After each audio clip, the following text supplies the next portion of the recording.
body, I feel it in my heart. La ilaha illallah. The sufferings of my Muslims, oh, where do I start? La ilaha illallah. They tortured around the world just for being who they are. La ilaha illallah. Come tell me what is wrong in believing in Allah. Assalamu alaikum wa rahmatullahi wa barakatuh. Alhamdulillah rabbil alamin. Wal aqibatu lil muttaqin.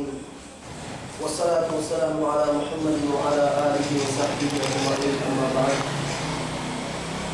Faqad qala Allah ta'ala fi al-Qur'an al-Karim.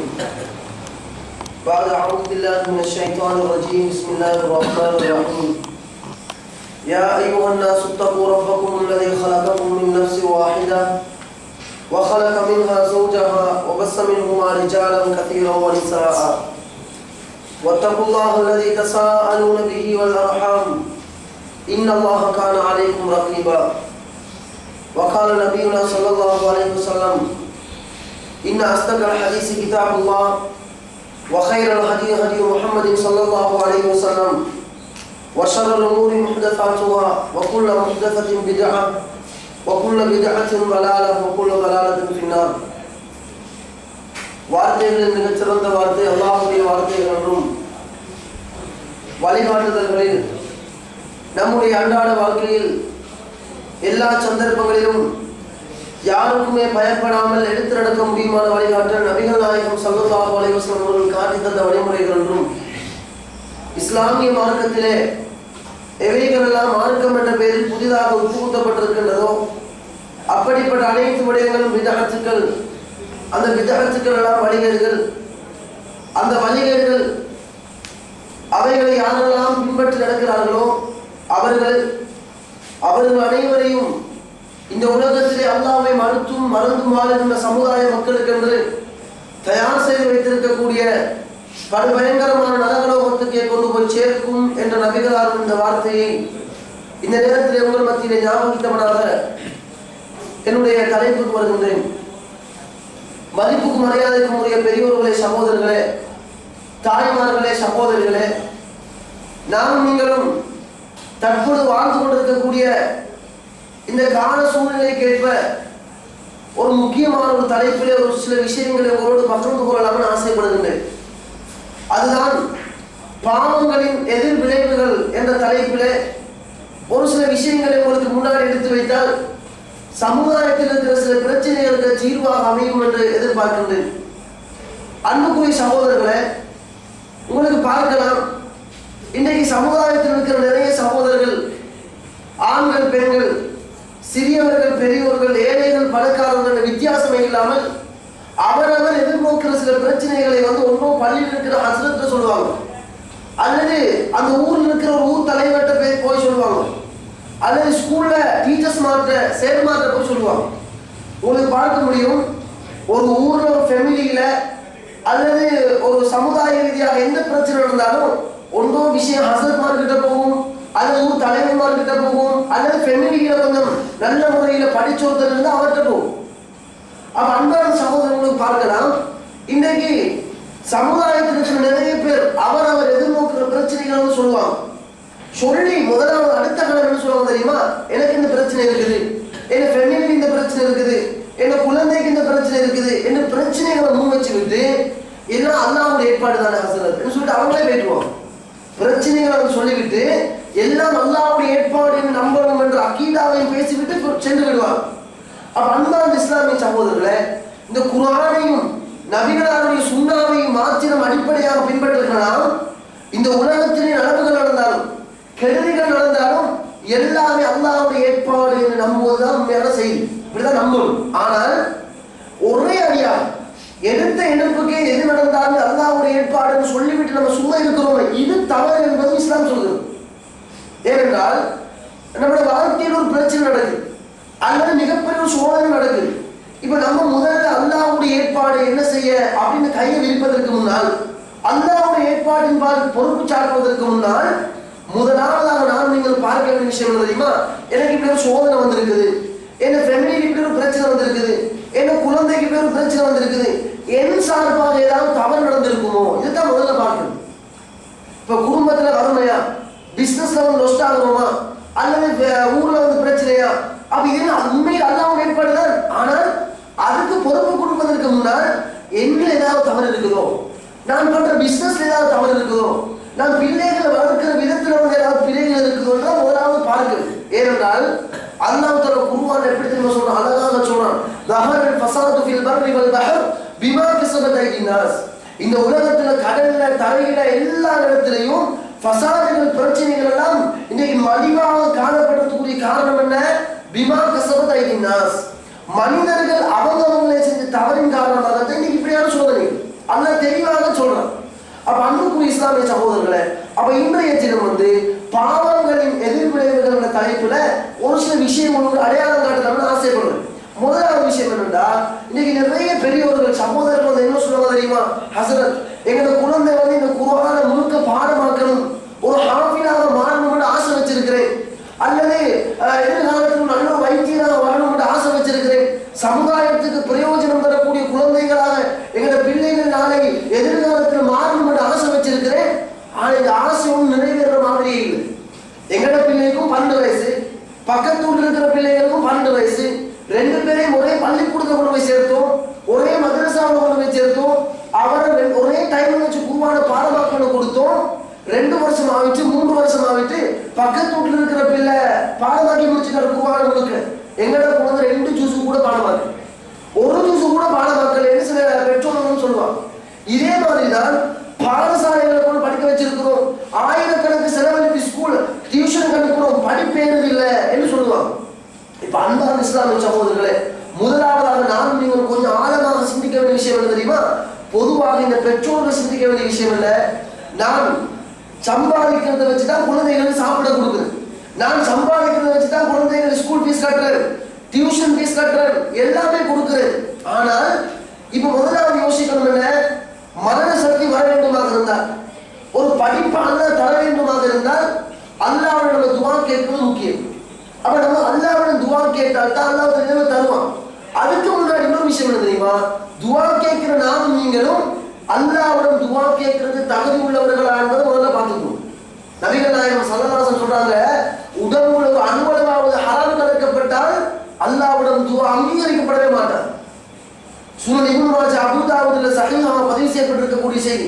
நபிகள் நாயகம் ஸல்லல்லாஹு அலைஹி வஸல்லம் சொன்னார்கள், இந்த உலகத்துல 3 பேர் கேட்கிற துஆ அல்லாஹ்விடம் எந்த திரையும் ஏற்றுக்கொள்ளப்படும், தட்டப்படவே மாட்டாது என்று சொல்லிவிட்டு அதுல ஒருத்தர் தான் ஒரு பயணிக்கிறவர். ஒரு பிரயாணி கேட்கிற துஆ அல்லாஹ்விடம் அப்படியே ஏற்றுக்கொள்ளப்படும். பிரயாணி என்ன? கஷ்டப்பட்டு பயணிக்கிறார், அவர் ஊர் விட்டு இன்னொரு ஊருக்கு போறார், அப்படி கஷ்டப்பட்டு பயணிக்கிற ஒருத்தர் அல்லாஹ்விடம் துஆ கேட்டால் அல்லாஹ் தட்டவே மாட்ட ஏற்றுக்கொள்வார். அப்ப இதே இந்த செய்தியை சொன்ன நபிகள் நாயகம் ஸல்லல்லாஹு அலைஹி வஸல்லம் அவர்களே இன்னொரு கட்டத்துல சஹாபாக்கள் எல்லாரும் ஒன்றாக ஒன்று கொண்டு இருக்கிறார். அப்பொழுது நபிகள் நாயகம் ஸல்லல்லாஹு அலைஹி வஸல்லம் அவர்கள் சஹாபாக்களை பார்த்து, யா அய்யுஹன் நாஸ், ஏ மனிதர்களே என்று சொல்லி போட்டு அழகான ஒரு உபதேசம் செய்தார். என்ன உபதேசம்? அல்லாஹ் தஆலா இந்த உலகத்துல ரசூல்மார்களுக்கு எவைகளை கொண்டு ஏறினானோ அதே விஷயத்தை தான் முஃமின்களுக்கு அல்லாஹ் சொல்லி இருக்கிறான் என்று சொல்லிவிட்டு, யா அய்யுஹர் ரசூல் குலூ மினத் தய்யிபாத்தி வஅமலு ஸாலிஹா, ரசூல்மார்களே, அல்லாஹ்வுடைய தூதர்களே, நீங்கள் நல்லவைகளை சாப்பிடுங்கள் என்று ரசூல்மார்களுக்கு அல்லாஹ் குர்ஆன் வசனத்துல சொல்றான். அடுத்தபடியாக நபிகள் வந்து கேட்டாங்க தெரியுமா? யா அய்யுஹல்லதீன ஆமனு குலூ மின் தய்யிபாத்தி மா ரஸக்னாக்கும், ஈமான் கொண்டவர்களே, ஈமான் கொண்ட மக்களே, உங்களுக்கு நாங்கள் தந்திருப்பவைகளில் நல்லவைகளை மாத்திரம் சாப்பிடுங்கள் என்று அல்லாஹ் முஃமின்களை பார்த்து சொல்றான். அவங்க 2 குர்ஆன் வசனத்தை ஓதி காண்பித்து விட்டு நபிகள் நாயகம் ஸல்லல்லாஹு அலைஹி வஸல்லம் அவர்கள் அழகான ஒரு உதாரணத்தை சொல்றாங்க. என்ன உதாரணம் தெரியுமா? ஒரு மனிதர் இருக்கிறார், ஒரு மனிதர் அவர் கஷ்டத்தோடு பயணிச்சு கொண்டிருக்கிறார். அவருடைய தோற்றத்தை பார்த்தா மேனியில புழுதி வடிஞ்சிருக்கும், தலையை பார்த்தா தலைவிரி கோணமாக பயணத்துடைய அடையாளங்கள் அப்படியே தென்படுகின்ற ஒரு மனிதர். இவர் கஷ்டத்தோடு கஷ்டம் தாங்க முடியாமல் பாலைவனத்தில் 2 கரங்களையும் ஏந்தி அல்லாஹ்விடம் பிரார்த்திக்கிறார், யா ரப் யா ரப், என்னை படைத்தவனே என்று இவருடைய கஷ்டத்தை முன்வைக்கிறார். நபிகள் நாயகம் ஸல்லல்லாஹு அலைஹி வஸல்லம் சொல்றாங்க தெரியுமா? வமத்அமுஹு ஹராம், இந்த மனிதர் இருக்கிறாரே இவர் பயணியாக இருக்கிறார், கஷ்டத்தோடு இருக்கிறார். சரியாக பார்த்தால் இவருடைய துஆ அல்லாஹ்வுடைய இந்த திரையும் என்று ஏற்றுக்கொள்ளப்படும். ஆனா நபிகள் சொல்றாங்க தெரியுமா, இந்த துஆ கேட்கிற மனிதன் இருக்கிறாரே, வமத்அமுஹு ஹராம், இவர் சாப்பிடுற சாப்பாடு ஹராம், வமல்பஸுஹு ஹராம், இவர் உடுத்திருக்கிற ஆடை ஹராம், வமஷ்ரபுஹு ஹராம், இவர் குடிக்கிற குடிபானங்கள் ஹராம். மூன்று விஷயத்தை சொல்லிட்டு கடைசியாக என்ன சொல்றாங்க தெரியுமா, வஹுதிய பில் ஹராம், முழுக்க முழுக்க எல்லாமே ஹராம். திங்கிறது ஹராம், குடிக்கிறது ஹராம், உடுக்கிறது ஹராம், எல்லாமே ஹராம். ஹராத்தை கொண்டு வளர்க்கப்பட்ட இந்த மனிதன் கேட்கிற துஆ ஃபஅன்னா யுஸ்தஜாபு லஹு, அல்லாஹ்விடத்தில் எப்படி ஏற்றுக்கொள்ளப்படும்? கேட்கிற கேள்வியை பாருங்க. அல்லாஹ் நபிகள் என்ன சொல்றாங்க தெரியுமா, திங்கிறது ஹராம், குடிக்கிறது ஹராம், உடுக்கிறது ஹராம், முழுக்க முழுக்க ஹராத்திலே இருக்கிற ஒருத்தர் துஆவை அல்லாஹ் எப்படி ஏற்றுக்கொள்வான்? இப்ப அன்பான சகோதரர் யோசிச்சு பாருங்க, இதே நபிகள் நாயகம் ஸல்லல்லாஹு அலைஹி வஸல்லம் சொல்றாங்க, பயணி, கஷ்டத்தோடு ஒரு பயணி பயணம் மேற்கொண்ட ஒருத்தர் அல்லாஹ்விடம் துஆ கேட்டால் எந்த திரையும் இல்லாமல் ஒப்புக்கொள்ளப்படும். அதே நபிகள் தான் சொல்றாங்க, எந்த பெரிய கஷ்டத்தை கொண்ட பயணியாக இருந்தாலும் உடம்புல ஹராம் இருந்தால் அல்லாஹ்விடம் துஆ ஏற்றுக்கொள்ளப்பட மாட்டாதுன்னு சொல்றாங்க. இந்த ரெண்டு ஹதீஸையும் மனதில் கொண்டு போன பிரச்சனைக்கு வாங்க. என்ன பிரச்சனை? குழந்தைக்கு மரண சக்தி வருது இல்லையா, அல்லது உங்களுக்கு மரண சக்தி வருது இல்லையா? இன்னைக்கு நிறைய சகோதரர்கள் சொல்றாங்க தெரியுமா, ஹஸரத் தொழுகைக்கு பின்னாடி ஓடக்கூடிய அந்த துஆக்களை நாம் பாடமாக்கணும் ஒரு ஆசையா ஒரு மாத காலமா கஷ்டப்படும். தொழுகையில சூரத்துல் ஃபாத்திஹா சரியாக பாடம் இல்லை, பாடமாக்குறது நல்லா கஷ்டப்படுறேன், அல்லது சின்ன சின்ன சூறாக்களை பாடமாக்குறது கஷ்டப்படுறேன், காலை மாலை திக்ருகளை பாடமாக்குறது கஷ்டப்படுறேன். இது என்ன கேட்பாங்க. அல்லாஹ்வுடைய ஏற்பாடு உண்மைதான். ஆனா அதுக்கு முன்னாடி பாருங்க, மரண சக்தியை தடுக்கிறதுக்குரிய ஏதாவது ஒரு பிரச்சனை மட்டும் இருக்குது. இமாம் ஷாஃபி ரஹ்மத்துல்லாஹி அவர்கள் எப்பவும் மிகப்பெரிய அறிவாளர் தெரியுமா, அவர் சின்ன வயசுல அவருக்கு ஒரு பிரச்சனை இருந்துச்சு. என்ன பிரச்சனை? அவர் உஸ்தாது பாடமாக்குறது சில விஷயங்களை கொடுப்பாங்க, பாடமாக்கிடுவாங்க. இவர் அவ்வளவு ட்ரை பண்ணியும் பாடமே வராது. இவர் யார்கிட்ட படிச்சாருன்னா வக்கீ என்ற மிகப்பெரிய ஒரு ஆளி, இவர் தான் படிக்கிறார். அவர் இவர் கொடுக்குற இது பாடமாக்கிடுவாங்க அடுத்த கிளாஸுக்கு, இவர் பாடம் எழுதே இல்லை. அவன் இவர் போய் உஸ்தாது சொல்றாரு, உஸ்தாத் நீங்க எத்தனை விஷயங்களை பாடமாக தர்றீங்க, ஒன்றுமே பாடம் எழுதில்லையே. அவன் சொன்ன உடனே உஸ்தாத் என்ன செய்கிறாருன்னா அழகான வழிகாட்டுதலை காட்டி கொடுக்கிறார். என்ன வழிகாட்டுதல்? அதை பிற்காலத்தில் இமாம் ஷாஃபி ரஹ்மத்துல்லாஹி அவர்கள் மிகப்பெரிய மேதையாக வந்ததற்கு பின்னால், மிகப்பெரிய அறிவாளியாக வந்ததற்கு பின்னால் அவர் சின்ன காலத்தில் நடந்த சம்பவத்தை பாடலாக சொல்லி காட்டுறார், ஒரு கவிதையாக சொல்லி காட்டுறது. எப்படி?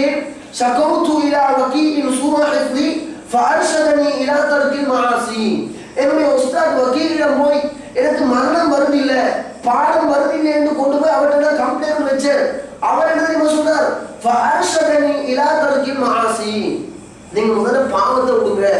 உஸ்தாத் என்ன சொல்றாரு தெரியுமா, இமாம் ஷாஃபியே முதல்ல பாவத்தை விடுங்க. வஅக்பரனி பிஅன்னல் இல்ம நூருன் வ நூருல்லாஹி லா யுதாஹு ஆசி. அறிவு இருக்குது, இந்த மரண சக்தி அறிவு எல்லாம் ஒரு வகையான வெளிச்சம். அந்த அல்லாஹ்வுடைய வெளிச்சத்தை அல்லாஹ் பாவிகளுக்கு கொடுக்க மாட்டான். யாருக்கு கொடுக்க மாட்டான்? பாவிகளுக்கு கொடுக்க மாட்டான். என் அன்புக்கு இஸ்லாமிய சகோதரர் பாருங்க, அவ பாவத்தை செஞ்சுக்கிட்டு ஹராத்தோடு சம்பந்தமா கொடுத்திருந்தால் மரண சக்தி அல்லாஹ் தர மாட்டான். இப்ப நீங்க உங்களுக்கு ஒரு சிந்தனை பண்ண தெரியுமா, நீங்க இப்படி எல்லாம் சொல்றீங்க, ஆனா இதே நேரத்துல ஹராம் ஹலாலே இல்லாத அந்நியர்கள் பாடமாக்குறாங்க, டாக்டராக மாறுறாங்க, பெரிய பெரிய குவாலிஃபிகேஷன் உள்ளவர்களாக மாறுறாங்க, படிக்கிறாங்க. அப்ப இதுக்கும் என்ன சம்பந்தம்? அது அல்லாஹ்வுடைய சோதனை மறந்துடாதீங்க. நீங்க பாக்க நாங்க அவ்வளவு கஷ்டப்படுறோம், தொழுகிறோம், எங்கட பிள்ளை ஹாஃபிஸ் ஆகுது இல்லை. ஆனா இன்னொரு குடும்பம் இருக்கும், முழுக்க முழுக்க பாவத்துல இருப்பாங்க, ஹராத்துல இருப்பாங்க. அல்லாஹ் அவங்களுக்கு கொடுப்பான் சில நேரம். எதுக்காக? சோதனைக்காக. இதையும் மறந்துவிடாது. இப்ப என்ன அன்புக்குரிய இஸ்லாமிய சகோதரர்களே, அவங்களோட குழந்தை பாடமாக்குது இல்ல, படிக்குது இல்ல, ஒழுங்கு பாடம் வருது இல்லையா, அல்லாஹ்வுடைய ஏற்பாடுன்னு சொல்வதற்கு முன்னால் இந்த பிரச்சனை உங்கள்கிட்ட இருக்குதான்னு பாருங்க. நீங்க சம்பாதிக்கிற சம்பாத்தியத்துல ஒரு சதமாவது ஹராம் கலக்கப்பட்டு இருக்கிறதா என்பது பாருங்க சகோதரர்களே. இன்னைக்கு நம்ம சகோதரர்களுக்கு இந்த ஹராம் என்பது கணக்கே இல்லை. எனக்கு சொல்லுவாங்க, நாங்க லட்சக்கணக்காக போய் வட்டி எடுத்தோம், பேங்க்ல போய் லட்சக்கணக்கான லோன் எடுத்தோம். இல்லையே, ஒரு 10 ரூபாய் 20 ரூபாய் கொஞ்சம் மிக்ஸ் ஆகி வருது, இது செய்ய வழியிலேம்பாங்க. அன்புக்குரிய சகோதரர்களை 10 ரூபாயில ஒரு சதம் என்றாலும் ஹராம் ஹலால், ஹராம் ஹராம் தான். ஏனென்றால் இன்னைக்கு பார்க்கலாம், நிறைய பேர் பிசினஸ் பண்றாங்க. பிசினஸ்ல எத்தனை போய் சொல்றாங்க தெரியுமா? இலங்கை நாட்டு சாமான் எடுத்துக்கிட்டு ஜப்பான் இறக்குமதி செய்யப்பட்டது எடுங்க, நல்ல சாமான் சொல்லி நீங்க பிசினஸ் பண்ணி அதன் மூலமாக நீங்க சம்பாதித்தாலும் அதுவும் சுத்தமான ஹராம். பொய் சொல்லி ஆவணம் பண்றீங்க, உங்களோட கடைக்கு வர கஸ்டமர் ஏமாத்துறீங்க, 10 ரூபாய் பெருமையான சாமானை, அந்த சாமானை பற்றி அறிமுகமே இல்லாத ஒருத்தர் போய் இது வந்து 10,000 ரூபாய் பொறுமதியானது, அது 5,000 ரூபாய் பொறுமதி, எடுங்க நல்ல சாமான் நீங்க ஏமாற்றி கொடுத்துரு, உங்களுக்கு நல்லாக தெரியும். உங்களோட மனசா ஒரு நாள் என்ன செய்யாது, போய் சொல்லவே மாட்டாது. நீங்க வாங்கினால் சொன்னாலும் உங்க மனச்சாட்சிக்கு தெரியும் நான் செய்யறது தவறு. இப்படி நீங்க சம்பாதிக்கிறீங்களா, அந்த காசு எடுத்து நீங்க பிள்ளைகளுக்கு சாப்பிட கொடுத்தால், அதன் மூலமாக நீங்க டியூஷனுக்கு ஃபீஸ் கட்டினால், அதன் மூலமாக பிள்ளைகள படிப்பு செலவுக்கு செலவழிச்சா ஹராத்தின் மூலமாக நீங்க செலவழிக்கிறீங்க. இப்ப யோசிச்சு பாருங்க, பிள்ளைகள் ஓதுமா, பிள்ளைகள் படிக்குமா, இது ஒரு விஷயம். அடுத்ததாக சகோதரர்களே, இன்னைக்கு பிள்ளைகளை வந்து டியூஷனுக்கு கொண்டு போய் வாகனத்துல இறக்குவாங்க, பள்ளிக்கூடத்துக்கு வந்து வாகனத்தை மோட்டர் பைக்கில் கொண்டு போய் இறக்குவாங்க. கேட்டா சொல்லுவாங்க தெரியுமா, பக்கத்து வீட்டில் இருக்கிறவங்க வந்து அவங்களோட பிள்ளைய வந்து மோட்டர் பைக்கில் கொண்டு போய் ட்ராப் பண்றாரு, அதே மாதிரி வாகனத்துல கொண்டு போய் டியூஷன் கொடுறாரு. எனக்கு முடியாது, எனக்கும் நானும் செய்து காட்டுவேன் என்று பேங்க்ல போய் லோன் எடுக்கிறார், அது வட்டிக்கு எடுத்து சளி எடுத்தாச்சு, வாகனத்தை வாங்கி கொண்டு போய் விடுறீங்க. அப்ப ஹராத்தை சாப்பிட கொடுக்குறீங்க, ஹராத்தை கொடுக்குறீங்க, ஹராத்தின் மூலமாக ஆடையை வாங்கி கொடுக்குறீங்க, ஹராத்தின் மூலமாக வாங்கின வாகனத்துல கொண்டு போய் படிக்க விடுறீங்க. அல்லாஹ் தஆலா அழிவு கொடுப்பாரா? ஒரு நாளும் கொடுக்க மாட்டேன். அப்ப இதையும் நாம மனசுல பதிய வச்சுக்கிட்டு நீங்க என்ன தெரியுமா செய்யணும், இந்த பயான சும்மா சடங்காக சம்பிரதாயமாக கேட்டு விட்டு போவதற்காக சொல்வது கிடையாது. நம்ம என்ன மாறணும், கொஞ்சம் யோசிச்சு பாருங்க, சுய விசாரணை செஞ்சு பாருங்க. இன்னைக்கு நைட்ல இருந்து சுய விசாரணை செய்யணும். நான் சம்பாதிக்கிற சம்பாத்தியத்துல எந்த பக்கத்திலாவது ஹராம் சம்பந்தப்படுது, ஒரு சடமாவது ஹராம் சம்பந்தப்படுது. ஏற்ற சகோதரர்களை பாருங்கள், அதாவது இன்னைக்கு பள்ளிக்கு வரக்கூடிய சகோதரர்கள் கொள்கை என்றால் அதில் ஸ்ட்ராங்கா இருப்பாங்க, ஏதாவது பயானா முன்னுக்கு இருப்பாங்க, எல்லாம் இருக்கும். ஆனா அவங்களோட வியாபாரம் எப்படி இருக்கிறது என்பதை வெளியில சொல்லவும் மாட்டாங்க. ஒரு நாளைக்கு ஒரு நொஸ்டானத்துக்கு பின்னாடிதான் வந்து சொல்லுவாங்க, இப்படிதான் பிசினஸ் எல்லாம் போயிடுச்சு, இப்படி என்ன செய்யுது. ஆரம்பத்திலே ஹராத்தோட தொடர்பு இருந்திருக்கும், பெங்கோட தொடர்பு இருந்திருக்கும். பெங்கை பத்தி பேசினா, வட்டியை பத்தி பேசினா சிலாக்கு சொல்லுவாங்க தெரியுமா, சிலா கொஞ்சம் பேர் சொல்லிட்டு போங்க, இன்னைக்கு பயானா நல்லா இருந்துச்சு, இன்னும் கொஞ்சம் பேர் முகம் பண்ண அப்படி வாடி போயிருக்கும். கேட்டா சொல்லுவாங்க, இன்னைக்கு பயான் ஃபிட்டில வந்த மூலவி ஃபிட்டே இல்லைன்னுவாங்க. ஏன் அவனுக்கு உண்மையிலே ஃபிட் இல்லை, அது ஏன் ஃபிட்டில அவனுக்கு போனது என்பது நான் பின்னாடி சொல்ல போறேன். அப்ப அன்புக்குரிய இஸ்லாமிய சகோதரர்களே, அவன் வட்டியை பத்தி அல்லாஹ் என்ன சொல்றான், வட்டியை உடலேண்டா அல்லாஹ்வோடும் அல்லாஹ்வுடைய தூதரோடும் யுத்தத்துக்கு வாருங்கள் அல்லாஹ் அழைப்பு விடுக்கிறார். அப்ப இந்த வட்டியை பத்தியும் கணக்கு இல்லாமல் இன்னைக்கு மக்கள் இருக்கிறாங்களா இல்லையா?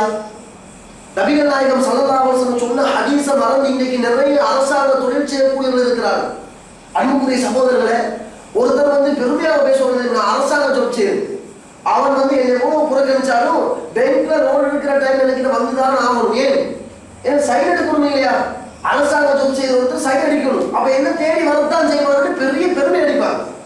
அன்பான சகோதரர்களே, தாய்மார்கள், இது பெருமை கிடையாது, இது வந்து சுத்தமான ஹராத்தை செய்வதற்கு எதிர்பார்த்து இருக்கிறீங்க. நபிகள் என்ன சொல்றாங்க, லஅனல்லாஹு வஅகில ரிபா வ மூகிலஹு வ காதிபஹு வ ஷர், எல்லாம் வட்டியை சாப்பிடுறவர், வட்டியை சாப்பிட கொடுக்கிறவர், வட்டியை எழுதுபவர், வட்டிக்கு சாட்சிக்காக வேண்டி சைன் பண்ணுவர், எல்லாத்துக்கும் அல்லாஹ்வுடைய சாபம் நபிகள் சொல்லி இருக்கிறார்கள்.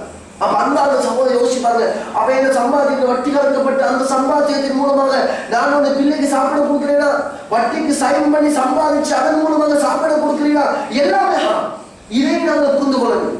ஏன்னா அன்புக்குரிய இஸ்லாமிய சகோதரர்களே, பாவங்களின் எதிர்விளைவுகள் முதலாவது விஷயம் என்ன தெரியுமா, ஹராம் கலக்கப்பட்ட அந்த உணவுகள் பிள்ளைகளுக்கு நாங்கள் கொடுப்போமாக இருந்தால், ஹராம் கலக்கப்பட்ட சாப்பாட்டை நானும் நீங்கள் சாப்பிடுவோமாக இருந்தால், அல்லாஹ் ஒரு நாள் நம்மளோட துவாவை ஏற்றுக்கொள்ள மாட்டார், இந்த மனசக்தி அல்லாஹ் தர மாட்டார் என்ற உண்மையை நாங்கள் புரிந்து கொள்ள வேண்டும். இது ஒரு விஷயம். இரண்டாவது விஷயம் என்ன தெரியுமா, பாவங்களோட எதிர்விளைவுகள் இரண்டாவது விஷயம் வந்து தூயினும் கல்பவன் பதன். ஒருத்தன் பாவத்தை செஞ்சிட்டாருன்னா அல்லாஹ் என்ன தெரியுமா செய்வார், அவனோட மனசுல இருக்கிற அந்த சந்தோஷம், மனசுல இருக்கிற நிம்மதி அப்படியே எடுத்து போட்டுருவான். இது நடந்திருக்குதா இல்லையா, பிராக்டிகலி அவங்களுக்கு ஆரம்ப காலம் நடந்து யோசிச்சு பாருங்க. ஒருத்தர் பாவத்தை செய்யறான், ஒருத்தர் ஏமாத்தி நீங்க பிசினஸ் பண்றீங்க, பிசினஸ் பண்ணி போட்டு அந்த சல்லியை நீங்க சாக்கில போட்டு இருக்கிற நேரத்துல இப்ப நீங்க செலவழிப்பதற்கு சல்லி எடுத்தோடனே உங்களோட மனசு சொல்ல தெரியுமா, நீ எடுத்திருக்கிற சல்லி இருக்குது இன்னாரை ஏமாற்றி சம்பாதித்த காசு என்று வாய் சொல்லாது, உங்களோட மனசு சொல்லு. அப்படி நடந்திருக்கா என்பதை யோசிப்பாரு.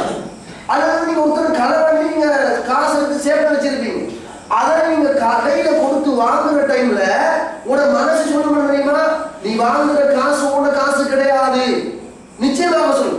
அல்லது பக்கத்து வீட்டுக்கார ஒருத்தர் காணிய அநியாயமாக அபகரிச்சு நீங்க அதை எடுத்து வேலையை கொஞ்சம் அப்படி பக்கத்துல வந்து கூடுதலா கட்டிருப்பீங்க.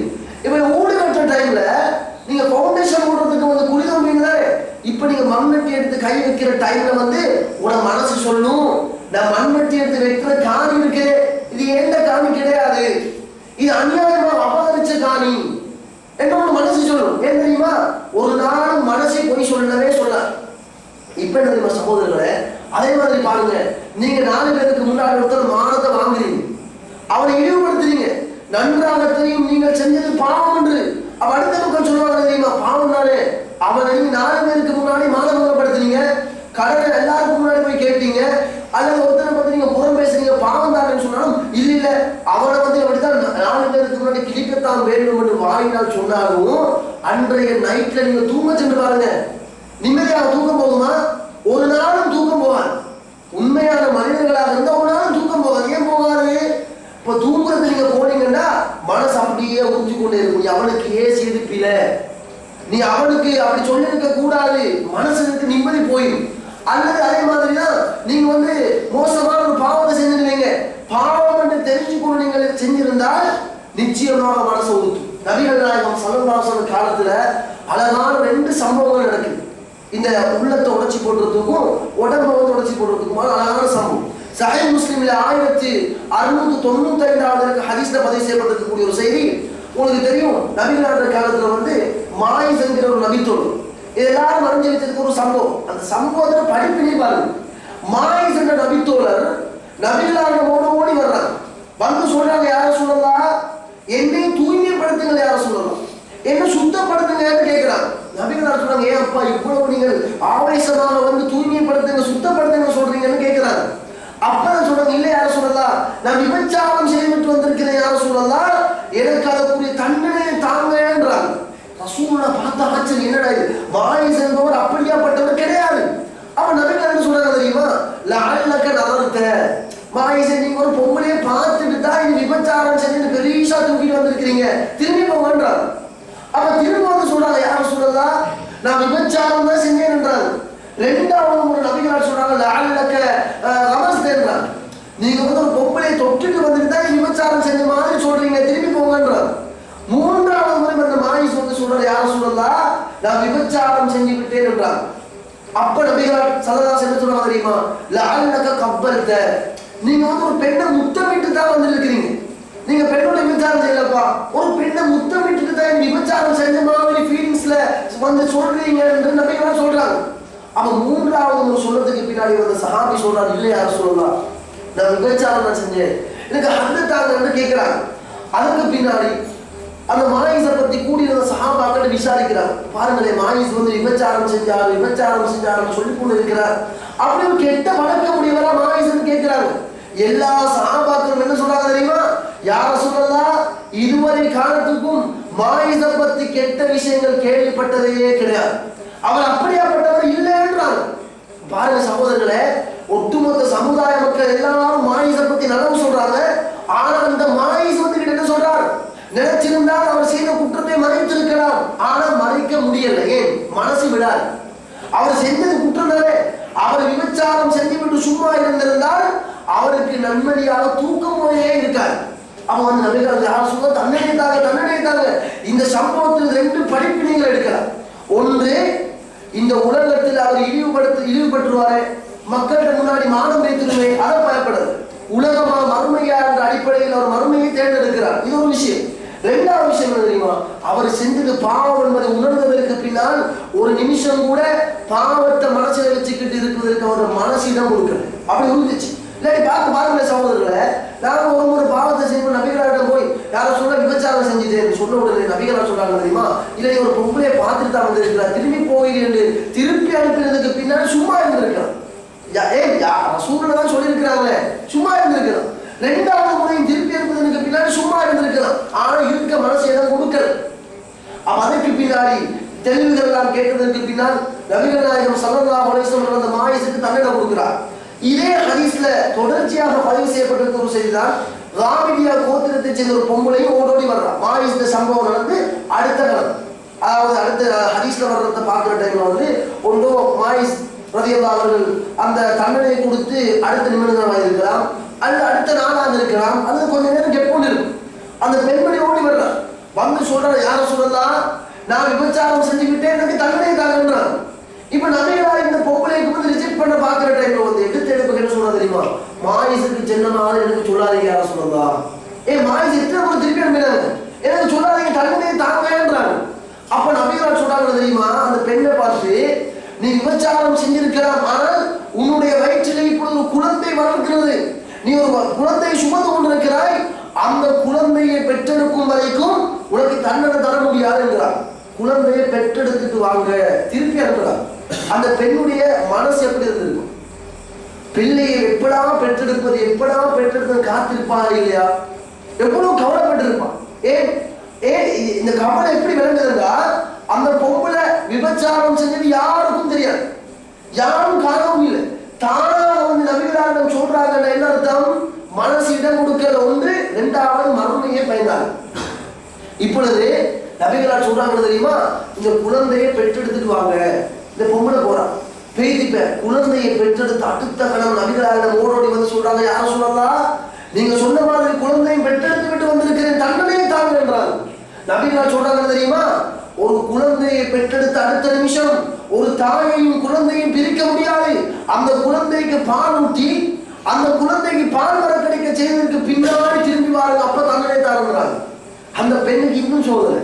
அப்ப அந்த குழந்தை எடுத்துட்டு போய் பால் கொடுத்து எத்தனை வருஷம் வைத்திருக்கும், பால் கொடுத்து பால் வர கிடைக்கிறது. ஒரு 2 வருஷம் வைங்களே, அது ஒரு 1.5 வருஷம் வைங்க, 1 வருஷம் வச்சாலும் அவ்வளவு காலமும் அந்த பெண்மணியுடைய உள்ளம் எப்படி இருந்திருக்கும்? ஒவ்வொரு நாள் நைட்லையும் அந்த பெண்மணியுடைய தூக்கம் எப்படி போயிருக்கும்? கொஞ்சம் யோசிப்பார். அப்ப எல்லாம் முடிஞ்சு பால் கொடுத்து மரம் கிடைக்கிறதுக்கு பின்னால் இந்த பொம்பளை ஒரு நல்ல ஒரு டெக்னிக் கூட கையாளுவார். திரும்பவும் நபிகளார் ஏதாவது காரணம் சொல்லி செக் பண்ணிடுவாங்க பயத்துல இந்த பொம்பளை என்ன செய்ய தெரியுமா, அந்த பிள்ளையில குழந்தையில கையில ஒரு ஒட்டி தூளை கொடுத்துட்டு நபிகளார் கூட்டி வர்றாங்க. அப்ப அந்த ஹதீஸ்ல வருது, வக்கது அகலத்து ஆம நபிகளார் வந்து சொல்றாங்க, யாரும் சொல்லலாம், இதோ நீங்க சொன்ன மாதிரி குழந்தையை பெற்றெடுத்தேன், நீங்க சொன்ன மாதிரி குழந்தைக்கு பால் கொடுத்து பாலையும் மறக்கடிச்சு விட்டு சுயமாக குழந்தையை சாப்பிடுற லெவலுக்கு குழந்தை மாறியாச்சு, இப்ப தண்டனை தாங்கன்றாங்க. அப்பதான் நபிகள் நாயகம் ஸல்லல்லாஹு அலைஹி வஸல்லம் அந்த இடத்திலே அந்த பெண்மணிக்கு விபச்சாரத்துக்குரிய தண்டனை கல்லடிச்சு கொள்றதுக்கு அனுமதி கொடுக்கிறாங்க. அந்த நேரத்தில் தான் ஹாலித் இப்னு வலீத் அந்த நபித்தோடு என்ன செய்கிறார், பெண்ணாம்பரிய பெரிய கல்லை எடுத்து அந்த பெண்மணியில தலையில போடுறாங்க. தலையில அப்படியே பீரிட்டு ரத்தம் பாய்கிறது. அது சஹாபிய மேனியில பட்டவுடனே சி இந்த விபச்சாரியுடைய ரத்தம் ஏன் என்னுடைய மேனில் பட வேண்டும் என்று சஹாபி சொன்ன நேரத்தில் நபிகள் என்ன சொல்றாங்க தெரியுமா, அப்படி எல்லாம் சொல்லாதீங்க, இந்த பெண்மணி செய்த அந்த தௌபா அது மிகப்பெரிய தௌபா என்று சில உதாரணங்களை கூறி விளங்கப்படுத்தினாங்களா இல்லையா? அப்ப இதுல என்ன விளங்க தெரியுமா சகோதரர்களே, அந்த சஹாபாக்கள் உலகமா மறுமையாண்டு வந்தா மறுமையை தேர்ந்தெடுத்தாங்க. இது ஒரு பாடம். 2வது பாடம், அவங்க பாவம் செஞ்சாங்க, மனசுல நிம்மதி இருக்கிறது, மனசு உறுத்தி கொண்டு இருந்ததுன்னு விளங்குச்சு. அப்ப இங்க உதாரணம் சொல்றேன், நீங்க வந்து பிசினஸ் பண்ற டைம் ஒருத்தர் ஏமாத்திட்டீங்க, போய் சத்தியம் பண்ணி நீங்க வியாபாரம் பண்ணிட்டீங்க. இப்ப நீங்க வியாபாரம் பண்றது பாவம் உங்களுக்கு தெரியும், நீங்க வந்து நைட்ல தூங்கினாலும் தூக்கம் போவாது. சரி 2 நாள் கழிச்சு நீங்க மறந்துடுவீங்க. நீங்க ஒருத்தர் ஏமாத்தி பிசினஸ் பண்ணி அதை நீங்க மறந்துட்டீங்க. இப்ப நீங்க அடுத்த மாதிரி பிசினஸ் அப்படியே தொடர்ந்து கொண்டு போறீங்க. 3வது நாள் பள்ளியில சுபோதரத்துக்கு வந்தா அல்லது இஷா தொழுதுக்கு வந்தா ஹஸ்ரத் அலி ஒரு பயான் பண்றாரு. என்ன பயான் தெரியுமா, பிசினஸ் பண்ற டைம்ல அநியாயமாக அடுத்தவங்களை ஏமாற்றுறது கூடாது, அது சுத்தமான ஹராம், அது பாவம் என்று திரும்பி பயான் சொல்ற டைம்ல உங்களோட மனசு திரும்ப வெடிக்கும். நீங்க 2 நாளைக்கு முன்னாடி பாவத்தை செஞ்சீங்க, 2 நாளைக்கு முன்னாடி செஞ்ச பாவத்தை மறந்துருப்பீங்க. 3வது நாள் பள்ளியில் அதை பத்தி சொல்ற டைம்ல வந்து மீண்டும் அப்படியே மனசு ஊத்து. இப்ப நீங்க கவலை தாங்க முடியாமல் சரி அதையும் பொறுத்துட்டீங்க. அதுக்கு பின்னாடி இன்னும் 2 நாள் கழிச்சு இந்த பயான மறந்து போவான பீரியட்ல வீட்டுல நீங்க இருப்பீங்க. வீட்டுல பெண்கள் வந்து ரேடியோ போட்டு இருப்பாங்க. ரேடியோ ஒரு ப்ரோக்ராம் உங்களுக்கு தெரியுமா, பொய் சொல்லி வியாபாரம் பண்றது கூடாது, ஏமாத்துறது கூடாது, இது சம்பந்தமான எச்சரிக்கைகளை சொல்லி ஒரு ஹசரத் ரேடியோ ப்ரோக்ராம் பயான் பண்ணுவார். இப்ப ரேடியோ ப்ரோக்ராம் கேட்ட உடனே திரும்பவோட மனசு ஊத்தி கொண்டே நான் செஞ்சுட்டேன் இந்த பாவத்தை, அதையும் மறந்தாச்சு. இப்ப ரிலாக்ஸ் தேவை. வீட்டுல உனக்கு ரூம்ல போயிடுச்சு, பெட்ல சாஞ்சிக்கிட்டு நம்ம என்ன செய்ய, செஞ்ச பாவத்தை பள்ளிக்கு போன எனக்கென்றே பயம் பண்ற மாதிரி ஹசரத்தும் பண்றாரு, ரேடியோ தோணுல எனக்கென்றே ப்ரோக்ராம் போட்ட மாதிரி ரேடியோலயே போகுது, நிம்மதியே இல்லைன்னு சொல்லி ரிலாக்ஸுக்காக ஒரு மெகசின் எடுத்து வாசிப்போம். மெகசினை திறந்தா அங்கேயும் ஹெட்லைன் என்ன இருக்கும், பொய் சத்தியம் பண்ணி வியாபாரம் பண்ணாத, அடுத்தவங்க ஏமாற்றாத, மெகசின் இருக்கும். இப்ப அதுலயும் சொல்றது இது நடந்திருக்குமா, நிறைய பேர் நடந்திருக்கக்கூடிய ஒரு சோதனைக்குரிய சம்பவம் தான். ஒருத்தர் பாவத்தை செஞ்சாருண்டா அது கூடாது கூடாது பாவம் அடிக்கடி ஆவணப்படுத்தப்படும் வாழ்க்கை. அது வருஷம் தாண்டி ரமலான ப்ரோக்ராம் வந்தா அப்படி சொல்லணும். ஒருத்தர் விபச்சாரம் செஞ்சுக்கிட்டு அதன் தோப்பாட்சியை மீண்டு விடாமல் சும்மா இருந்துகிட்டு இருந்தா அந்த வருடாவது அதை பத்தி ஞாபகப்படுத்துற டைம்ல அவன் கண்ணால் அப்படியே கண்ணீர் வடியும் சகோதரர்கள். கண்ணால் கண்ணீர் வடியும். ஏன்? அதுதான் உண்மையான உண்மையுடைய உள்ளமாக இருக்கணும். அவன் என்ன சொல்ல வரலன்னா பாவங்கள் எதிர்விளைவுகள்ல இரண்டாவது விஷயம் என்ன செய்யும், மனசுல இருக்க நிம்மதியெல்லாம் அப்படி ஈடுபட்டு போய் அடுத்ததாக சகோதரர்களே ஒரு மனிதன் மனசுல இருக்கிற நிம்மதியை அப்படி போயிட்டா ஆட்டோமேட்டிக்கா என்ன நடக்கும், உடம்பு சோர்வடைச்சு. இது பாருங்க, சிலர் சொல்லுவாங்க இன்னைக்கு என்ன உடம்புல ஃபிட்டே இல்லாம இருக்கிறீங்க, உங்களோட முகத்தை பார்த்தா இன்னைக்கு ஏதோ ஒரு பிரச்சனை இருக்கிற மாதிரி விளங்குது நான் சொல்லுவாங்களா இல்லையா? தமிழ்ல கூட பல பேர் சொல்லுவாங்க அகத்தின் அழகு முகத்தில் தெரியும். உள்ளத்துல இருக்கிற கவலை முகத்துல அப்படியே விளங்கும். உங்களோட உள்ளத்துல நிம்மதி இல்லையா உடம்பு அப்படியே சோர்வடைஞ்ச மாதிரி இருக்கும். அப்ப நீங்க பாவத்தை செஞ்சீங்கன்னா அதிலிருந்து வரக்கூடிய எஃபெக்ட், அதிலிருந்து வரக்கூடிய எதிர்வினைகள் ஒரு விஷயம் தான் அந்த உள்ளம் நிம்மதி இல்லாமல் சஞ்சரித்துக் கொண்டிருக்கும். அதிலிருந்து இரண்டாவது வரக்கூடிய விஷயம் தான் உடம்பு சோர்வடைச்சு. அடுத்ததாக சகோதரர்களே இன்னொரு விஷயம் என்ன தெரியுமா, ஹிர்மானு தஆ, பாவங்கள் எதிர்வினைகள் அடுத்த சப்ஜெக்ட் ஹிர்மானு தஆ. ஹிர்மானு தஆ என்ன, உங்களுக்கு அடுத்தவங்க கட்டுப்படுறதை விட்டு அவங்க தூரமாகிடுவாங்க. நீங்க ஒரு தந்தையாக இருப்பீங்க, அல்லது நீங்க ஒரு தாயாக இருப்பீங்க, அல்லது குடும்பத்துக்கு ஒரு தலைவராக தலைவியாக இருப்பீங்க. இந்த டைம்ல நீங்க ஒரு பாவத்தை செஞ்சு கொண்டிருக்கிற நேரத்துல உங்களோட குழந்தைகளுக்கு அந்த பாவத்தை செய்யற நேரத்தில் இந்த பாவத்தை செய்யாதீங்க, இது கூடாது, இது மார்க்கத்துல ஹராம் என்று சொன்னா குழந்தைகள் கேட்குமா? ஒரு நாளும் கேட்காது. அப்ப நீங்க செய்கிற பாவத்துல எஃபெக்ட்ல முக்கியமான எஃபெக்ட் தான் உங்களோட குழந்தைகள் உங்களுக்கு கீழே இருக்கணும் கட்டுப்பட மாட்டாங்க. ஹசரத் ஒரு குற்றம் செய்யறாங்க, ஒரு பாவம் செய்யறாரு, அவர் அந்த பாவத்தை செஞ்சுக்கிட்டு ஊர் மக்களை திருத்த போனா ஊர் மக்கள் ஒரு நாள் திருந்த மாட்டாங்க. வீட்டில் இருக்கிற தாய்மார்கள் தந்தைமார்கள் பாவத்தை செஞ்சுக்கிட்டு அந்த பாவத்தை குழந்தைகள் செய்யும் போது திருத்த பார்த்தோம்னா குழந்தைகள் ஒரு நாள் திருத்த மாட்டாங்க. ஸ்கூல்ல இருக்கிற டீச்சர்ஸ் மார் சேர்மார் ஒரு தவறு செஞ்சுக்கிட்டு அந்த தவறு மாணவர்களுக்கு இருக்கிற டைம்ல திருத்த போனா திருந்தாரு. ஊர்ல இருக்கிற பள்ளி ட்ரஸ்டிமார் ஊர் தலைவர்கள் ஒரு பாவத்தை செஞ்சுக்கிட்டு அதே பாவம் ஏழைய மக்கள்கிட்ட நடக்கிற நேரத்தில் செய்யாதீங்கன்னு சொன்னால் ஒரு நாளும் கட்டுப்பட மாட்டாங்க. அன்பான சகோதரர்கள் இன்னைக்கு என்ன கவலைக்குரிய விஷயம் என்றா வீட்டுல குழந்தைகள் மகரிபுக்கு மிஷாக்கு மடையில தாய்மார்கள் ஓதுங்க ஓதுங்க எவ்வளவு சொன்னாலும் குழந்தைகள் ஓதாது, படிங்க படிங்க எவ்வளவு சொன்னாலும் படிக்க மாட்டாங்க. இப்ப என்ன செய்யறாங்க தெரியுமா, வாப்பா பிள்ளைய கைக்கிட்டாலும் பிடிச்சுக்கிட்டு பள்ளிக்கூடத்துல ஹசரத்தை போய் பாடம் ஹசரத் இவனுக்கு எவ்வளவு சொல்லி பார்த்தேன், அடிச்சு பார்த்தேன், ஏசி பார்த்தேன், மகரிபுக்கு மிஷாக்கு மடையில ஓத சொன்னால் இவன் கேட்கிறானே இல்லை, இவன் ஓதுறானே இல்லை. நீங்க அடிக்கிற மாதிரி அடிங்க ஹசரத், நான் கேட்டு வரவே மாட்டேன். என்ன குழந்தை உங்களுக்கு பாடம் இருந்தாச்சு, உங்களுக்கு நினைச்ச மாதிரி அடிக்கலாம், நினைச்ச மாதிரி தண்டனை கொடுக்கலாம், நான் கேட்டு வரவே மாட்டேன். இப்ப பள்ளிக்கூடத்துல பாடம் கொடுத்தாச்சு, அங்க ஸ்கூலுக்கு போய் டீச்சர்ஸ் சொல்லியாச்சு இவனுக்கு எவ்வளவு படிக்க சொன்னா படிக்கிறா இல்ல, நீங்க கொடுக்கறதே கொடுங்க. இப்ப கடைசிக்கு பள்ளிக்கூடத்துல ஹசரத்து அடிக்கிறார், ஸ்கூலுக்கு போற டீச்சர்ஸும் அடிக்கிறார், அடிச்சு ஒரு பாடமாக்குறாலும் இல்லை ஓதுறாலும். கடைசியாக கூப்பிட்டு என்ன மகன் இது இவ்வளவு அடிபட்டும் இவ்வளவு தண்டனைகளுக்கு நீ ஆளாகியும் படிக்கிறாய் இல்ல ஓதுறாய் இல்ல சொல்ற கேட்க மாட்டியா அப்படின்னு கேட்டா சொல்லுவாங்க. அது எப்படி வீட்டுல மகனுக்கு மிஷாக்கு முறையில உமாக்கும் பாப்பாவுக்கும் மூத்த நானாவுக்கும் மூத்த தானாவுக்கும் தீவு மாக்கணும்னா நாடகம் மாக்கணும்னா ஏன் எனக்கு முடியாது. அவங்க எல்லாரும் நாடகம் பார்த்துக்கிட்டு எனக்கு மட்டும் குருவான வச்சுன்னா, அவங்க எல்லாரும் படம் பார்த்துக்கிட்டு எனக்கு மட்டும் படம் பார்க்கிற டைம்ல பள்ளிக்கூடத்துக்கு போக சொன்னா அப்படின்னு குழந்தைகள் கேட்கிறாங்க. இது நடைமுறையில் நடக்கிற உண்மை இல்லை சகோதரர்களே. அப்ப அன்பான தாய்மார்களே சகோதரர்களே, ஸ்கூல் வந்ததற்கு பின்னால் பகல் நேரங்கள்ல உங்களோட குழந்தைகள் பள்ளிக்கூடத்துக்கு போக முடியாது அடம் பிடிக்கிறாங்களா? இப்ப நீங்க அல்லாஹ்வுடைய ஏற்பாடு சொன்னதுக்கு முன்னாடி பாருங்க ஏதாவது தவறு இருக்கிறாங்கன்னு பாருங்க. நீங்க சாப்பிட்டு முடிஞ்ச அடுத்த நிமிஷமே போய் டிவிக்கு முன்னாடி உட்கார்ந்துருங்க. ஏன் பகல் நேரத்துல போல சினிமா படத்தை பார்க்கணும். அப்ப நீங்க ரிமோட்டை கை எடுத்துக்கிட்டு டிவிக்கு முன்னாடி உட்கார்ந்துக்கிட்டு பேக் அங்க வச்சிருக்கிறேன், அங்க டேபிளுக்கு மேல குர்ஆன் இருக்குது, அவசரமா போக 2:30 மணி ஆகும் பள்ளிக்கூடத்துக்கு போக ஹசரத் அடிப்பாருன்னு சொல்ல போவானா? ஒரு நாளும் குழந்தைகள் போவாங்க. அப்ப இது ஒரு விஷயம் நம்ம கண்ணு வருத்தமாக இருக்கு. மகனுக்கு மிஷாக்கு முறையில நீங்க டிவிக்கு முன்னாடி உட்கார்ந்துக்கிட்டு நீங்க பாவத்தை செஞ்சுக்கிட்டு அதே பாவத்தை குழந்தை செய்கிற வர்ற டைம்ல இதை செய்யாதீங்கன்னு திருப்பி அனுப்பினா குழந்தை ஒரு நாளும் கேட்கலாம். அப்ப பாருங்க பாவங்களோட எஃபெக்ட் அந்த எதிர்விளைவுகள் மிக முக்கியமான ஒன்று.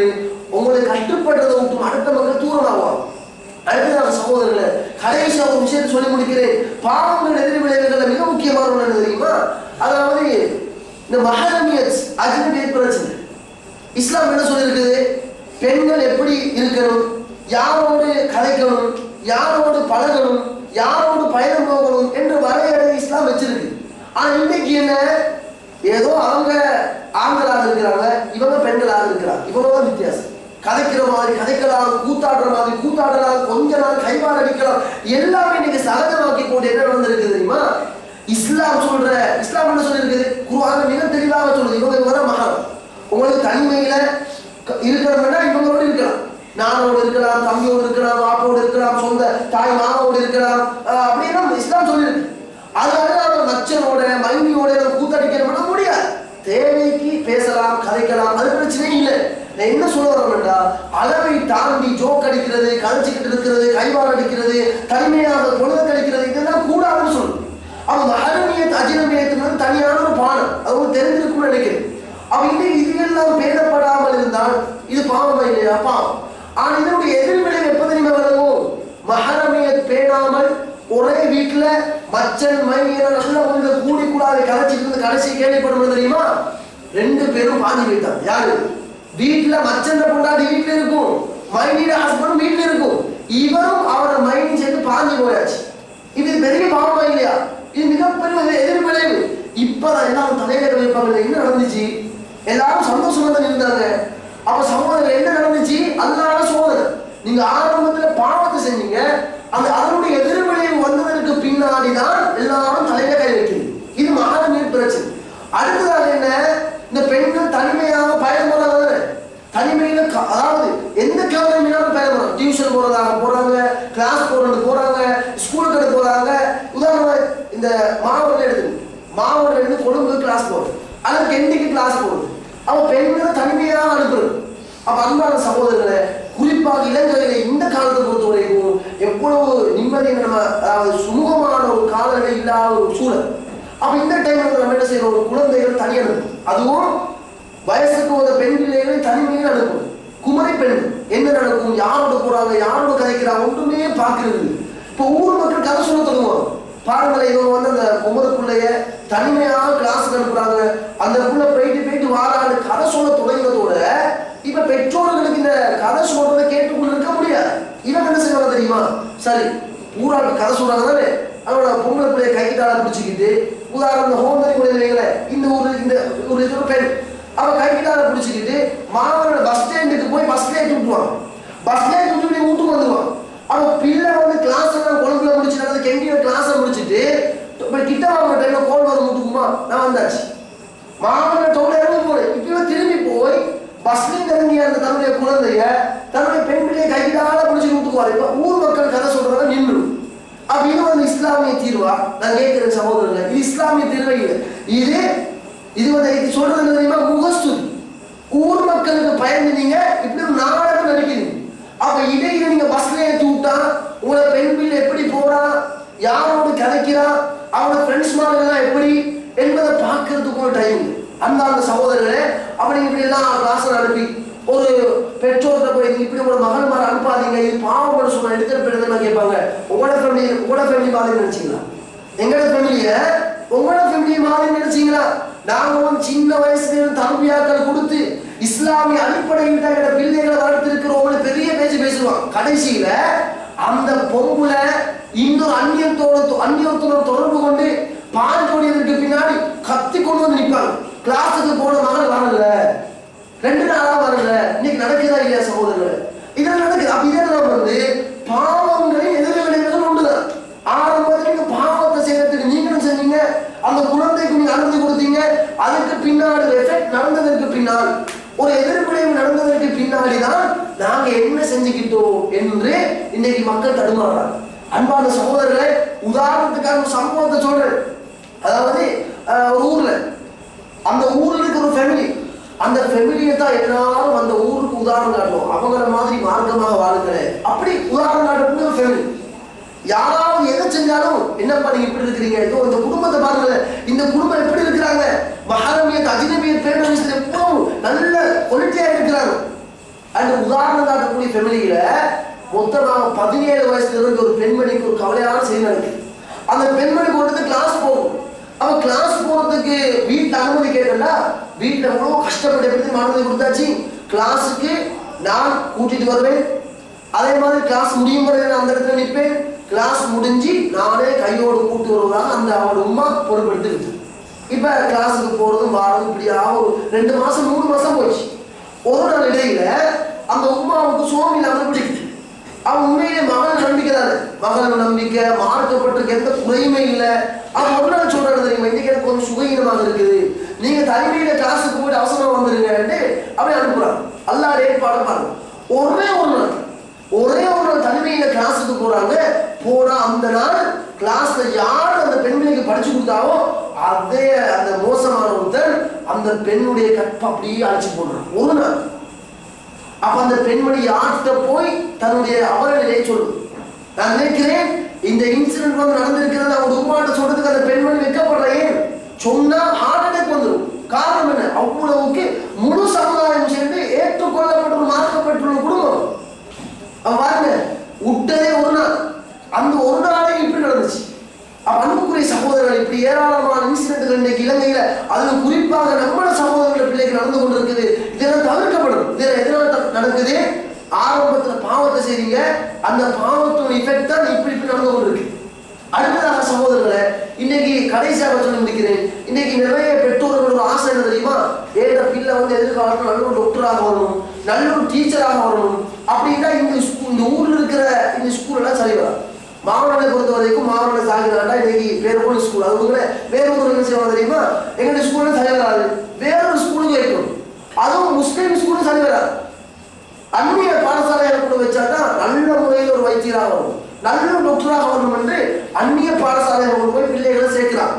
சின்னத்துல அப்படியே படிச்சு பருவ வயது வளர்ந்ததுக்கு பின்னால் கடைசியில் நடக்கும் தெரியுமா, டாக்டராக வேண்டும் என்ற ஆசையில் தன்னுடைய மகளை கொண்டு போய் சேர்ந்தவங்க ஓயல் எடுப்பதற்கு முன்னாடி மகளை தூக்கிட்டு போய் டாக்டருக்கு முன்னாடி பிச்சை கேட்கிற மாதிரி நிற்கிறாங்க. பாருங்க, படிக்க போட்ட என் மகளை யார் ஒருத்தர் அநியாயம் கெடுத்தி போட்டார். வயிற்றுல குழந்தை இருக்குது, இப்ப ஏதாவது செய்ய டாக்டர் மேல போய் நிக்கிறாங்களா இல்லையா, நிக்கிறாங்க. என்ன காரணம், ஆரம்பத்துல வந்து நீங்க அந்நிய பாடசாலை வச்சீங்க, ஆண் பெண் மிக்சிங் பரவலாக நடந்துச்சு, எல்லாத்துலயும் வச்சீங்க. இது பாவம். அந்த பாவத்தினுடைய எதிர்விளைவு பின்னாடி சந்திக்கிற நேரத்துலதான் எல்லாரும் யோசிப்பாங்க. அன்பான இஸ்லாமிய சகோதரர்களே, உங்களுக்கு தெரியும், அதாவது காலியில கிட்டத்துல ஒரு பிரச்சனை தெரியுமா, சின்ன 12 வயசு 13 வயசு பிள்ளை, 13 வயசு பிள்ளை அந்நிய பாடத்தை படிச்சுக்கிட்டு இருந்தா திடீர்னு பிள்ளையே காணல. ஸ்கூலுக்கு போனவங்க திரும்பி போறாங்க. 2 நாள் 3 நாள் 4 நாள் 5வது நாள் எங்கேயோ ஒரு இடத்திலிருந்து பிடிக்கப்பட்டு வர்றா ஒரு அந்நிய ஒருத்தரோட, மாற்று ஒருத்தரோட அந்த பிள்ளை அப்படியே ஓடி போயிட்டு 5 நாள் தனிமையாக நின்று விட்டு வந்தான். அதுவும் அந்த ஓடி போன மாற்று மத ஒருத்தர் இருக்கிறாங்களே, அவன் யார் தெரியுமா, அண்மை காலமாக முஸ்லீம்களுக்கு எதிராக ஒரு குழு, உங்களுக்கு தெரியும், மாற்று மதத்திலிருந்து ஒரு குறிப்பிட்ட ஒரு குழு ஒன்று இருந்துச்சு. உங்களுக்கு பேரெல்லாம் நல்லா தெரியும், பள்ளி உடைச்சாங்க, முஸ்லீம்கள் ஆலயங்களுக்கு எதிராக கோஷமிட்டாங்க. அந்த குழுவை சேர்ந்து ஒரு வாலிபன். அப்ப யோசிச்சு பாருங்க சகோதரர்களே, போனதே அந்நியத்தோட, அதுவும் அந்த அந்நியன் யார், முஸ்லீம்களுக்கு எதிராக களத்திலிருந்து போராடி கொண்டிருக்கும் மாற்று மத ஒருத்தர். அவன் என்ன சொல்றான், அதாவது நான் ஒரு மதத்துக்கு வர மாட்டேன், எல்லாம் முடிஞ்சு. அந்த பெண்ணை அநியாயமா கற்பனை அழிச்சு போட்டு பகிரங்கமாக போலீஸ் ஸ்டேஷன் எப்படி சொல்றான், நான் இந்த பெண்ணோடு சேர்ந்து வாழ்வேன், ஒரு நிபந்தனை, நான் இந்த பெண்மணியை சேர்த்துக் கொள்ள வேண்டுமாக இருந்தால் அவள் எந்த மார்க்கத்துக்கு வரட்டும். ஒரு நாள் நான் ஒரு மார்க்கத்துக்கு வர மாட்டேன், அவனுக்கு ஒரு பிரச்சனையும் இல்லை. ஒன்றோ இந்த பெண்மணியோட சேர்ந்து வரணும், மார்க்கத்தை ஒரு மதம் மாறணும், அல்லது உன் இஸ்லாத்தை வச்சுட்டு நீ இருக்கிறதா இருந்தா நீ இஸ்லாத்தோடு இருந்து கூட நான் போயிட்டு வரேன், உன்னை கற்பனை வாங்கிட்டு கற்பனையாச்சு. பாருங்க, அப்ப அன்புக்குரிய சகோதரர்களே, இன்னும் ஒரு விஷயத்தை ஞாபகத்தில் வச்சுக்கணும். ஒரு ரகசியமான தகவல் இருக்குது கேட்டா, முஸ்லிம் பெண்மணிகளுடைய கற்பை அழிப்பதற்கென்ற இன்றைக்கு வந்து ஒரு வாணிப கும்பலை இன்னைக்கு மாற்றுவத அந்த முஸ்லிம்களுக்கு எதிராக இருக்கக்கூடிய அந்த அமைப்பினர்கள் தயார் செய்து வைத்து இப்படியான அவ்வப்போது சில விஷயங்களை செய்துவிட்டு வருகிறார். இதையும் பாருங்க அன்புக்குரிய இஸ்லாமிய சகோதரர்களே, ஒரு உதாரணத்தை மாற்றம் சொல்லி முடிக்கிறோம். உங்களுக்கு தெரியும், சுனாமி வந்தனா, சுனாமி வந்த நேரத்துல வந்து உங்களுக்கு வேறு கலத்துல போது தெரிஞ்சிருக்குன்னு நினைக்கிறேன். அப்ப அந்த இடத்துல இருந்து வந்து கொழும்புக்கு கிளாஸ் போறேன்னு சொல்லிக்கிட்டு போன நிறைய வாலிப பெண்கள், எங்கேக்கு கொழும்புக்கு கிளாஸ் போறேன்னு சொல்லிட்டு போன நிறைய வாலிப பெண்கள் சுனாமியில அது அடிபட்டெல்லாம் முடிஞ்சு சடலமாக மீட்கப்பட்ட எங்க தெரியுமா, காடியில மீட்கப்பட்டாங்க. கொழும்புக்கு போனவங்க காடியில மீட்கப்பட்டாங்க.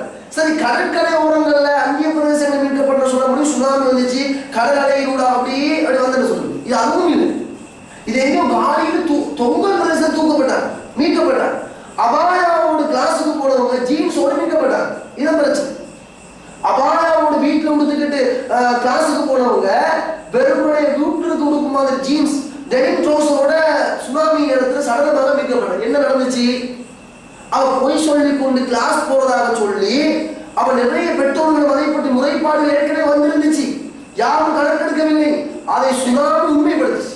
அப்ப அன்பான இஸ்லாமிய சகோதரர்களை, தாய்மார்களே, அப்ப இது என்ன பிரச்சனைன்னு கேட்டால், இந்த எஃபெக்ட் எல்லாம் எப்ப நடக்கும் என்றால், ஆரம்பத்தில் வந்து ஒரு பாவம் நடக்கும். அந்த பாவத்தை யாரும் நீங்கள் கண்டுகொள்ளாமல் இருந்தால் நிச்சயமாக அந்த பாவத்துக்கு பின்னாடி ஒரு எதிர்விளைவு இருப்பது என்பதை மறந்து விடாதீர்கள். எனவே அன்புக்குரிய இஸ்லாமிய சகோதரர்களே, இந்த உலகத்துல அல்லாஹ்வுடைய தூதரும் எவைகளெல்லாம் பாவங்கள் என்று இனங்காட்டிருக்கிறார்களோ அந்த எல்லா பாவங்களையும் பின்னாடி ஒரு எதிர்விளைவு இருக்கிறது என்பதை நாங்கள் மறந்துவிடக் கூடாது. இதை நாங்கள் கண்ணும் கருத்துமாக நம்முடைய வாழ்க்கையில் நாங்கள் கொஞ்சம் கவனமாக பார்த்து இயற்கை அளவு பாவங்களை குறைக்கக்கூடிய மக்களாக நாம் நீங்கள் மாறணும். அடுத்ததாக சகோதரர்களே, இதிலிருந்து நீங்கள் யாரும் விலகிக் கொள்ளக்கூடாது. என்னடா இது, அவன் பாவமே செய்யக்கூடாதா, நாங்கள் மலக்குமார்களாக வாழணும், அதுவும் கிடையாது. இந்த உலகத்துல மனிதர்கள் பாவம் செய்வான். அதுதான் நபிகள் சொல்றாங்க, இந்த உம்மத்தினர்கள் பாவம் செய்யாவிட்டால் இவங்க அனைவரையும் அழித்து விட்டு அல்லாஹ் புதிய ஒரு உம்மத்தை உருவாக்குவான். அவன் நபிகள் என்ன சொல்றாங்கடா, அல்லாஹ்வுக்கு மிக விருப்பமான அடியார்கள் யார் தெரியுமா? அவன் தவறுதலாக ஒரு பாவத்தை செஞ்சவனே, நான் செஞ்சது பாவம் என்பதை உணர்ந்து உடனடியாக அல்லாஹ்வுடன் தௌபா செய்யறாங்க. இவர்கள் தான் அல்லாஹ்வை நேசிக்கிறான். எனவே அன்புக்குரிய இஸ்லாமிய சகோதரர்களே, நமக்கும் அல்லாஹ்வுக்கும் தொடர்பான பாவமாக இருந்தா உடனடியாக நான் செஞ்சது பாவம் என்பதை உணர்ந்து அல்லாஹ்வுடன் தௌபா செஞ்சு உடனடியாக மீண்டு கொள்ளணும். அல்லது நான் இன்னொரு மனிதனுக்கு அநியாயம் செஞ்சிருப்பேன், பிசினஸ் ஏமாற்றி இருப்பேன், புறம் பேசி இருப்பேன், மானபங்கப்படுத்தி இருப்பேன், சொத்துக்கள் அநியாயமாக அபகரிச்சிருப்பேன். அப்ப அவங்கள்ட்ட போய் மன்னிப்பு கேட்டு மன்னிச்சுங்க, இந்த மன்னிப்பு எடுத்ததற்கு பின்னாடி அல்லாஹ்வோட மன்னிப்பு கேட்டு நல்ல மக்களாக நாங்கள் மாறணும். எனவே அன்புக்குரிய இஸ்லாமிய சகோதரர்களே, இந்த உலகத்திலேயும் மன நிம்மதியோடு சந்தோஷமாக நல்ல முறையில் வாழக்கூடிய பாக்கியத்தையும், கபூர்லையும் நிம்மதியாக வாழக்கூடிய பாக்கியத்தையும், அதே அதுக்கு பின்னாடி மகசர்களையும் அல்லாஹ்வுக்கு முன்னாடி அந்த அல்லாஹ்வுடைய நிழல்ல நின்று அதுக்கு பின்னால் ஜன்னத்துல் ஃபிர்தௌஸ் என்ற அந்த மகத்துவமான சுவர்க்கத்தை அடைவதற்கு நாம் நீங்கள் முயற்சிப்போமாக. இதற்கு எல்லாம் வல்ல ரஹ்மான் நம் அனைவருக்கும் அருள் புரிவானாக. வ ஆகிரு தஅவானா அல்ஹம்துலில்லாஹி ரப்பில் ஆலமீன். அஸ்ஸலாமு அலைக்கும் வ ரஹ்மத்துல்லாஹி.